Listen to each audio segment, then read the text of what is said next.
ಇದ್ದರ ಇರಬೇಕು ಬುದ್ಧಿವಂತರ ನೆರೆಯ, ಖುದ್ದರ ಗೇಡಿ ಕುಲಗೇಡಿ ನೆರೆಯಿದ್ದು, ಇದ್ದೊಟ್ಟು ಬುದ್ಧಿ ಕಳಕಂಡ. ಎಲ್ಲರಿಗೂ ನಮಸ್ಕಾರ. ನಾನು ನಿಮ್ಮ ಕನ್ನಡ ಮೇಷ್ಟ್ರು.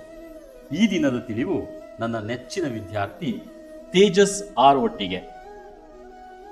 ಅದ್ಭುತವಾಗಿರುವಂತಹ ಜಾನಪದ ತ್ರಿಪದಿ.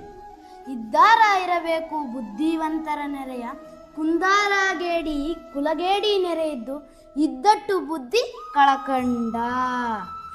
ನಮ್ಮ ಜನಪದರು ಎಂಥವರ ಸ್ನೇಹವನ್ನ ಮಾಡಬೇಕು, ಎಂಥವರ ಸಂಘವನ್ನ ಮಾಡಬೇಕು ಅನ್ನುವಂಥದ್ದನ್ನ ಈ ತ್ರಿಪದಿಯಲ್ಲಿ ಅದ್ಭುತವಾಗಿ ಹೇಳ್ತಿದ್ದಾರೆ.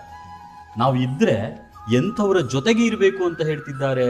ಬುದ್ಧಿವಂತರ ಜೊತೆಗೆ ಇರಬೇಕು ಅಲ್ವಾ? ಖುದ್ದರಗೇಡಿ ಅಂದ್ರೆ ಕುಲಗೇಡಿಗಳ ಜೊತೆಗೆ ನಾವೇನಾದ್ರೂ ಇದ್ವಿ ಅಂತ ಅಂದ್ರೆ ಏನಾಗುತ್ತೆ? ನಮ್ ಬುದ್ಧಿ ನಾವೇ ಕಳ್ಕಂತೀವಿ. ಅಂದ್ರೆ ನಮ್ಮಲ್ಲಿ ಇರುವಂತಹ ಬುದ್ಧಿನೂ ಕೂಡ ನಾವೇನ್ ಮಾಡ್ಕೊಡ್ತೀವಿ? ಕಳ್ಕಂತೀವಿ.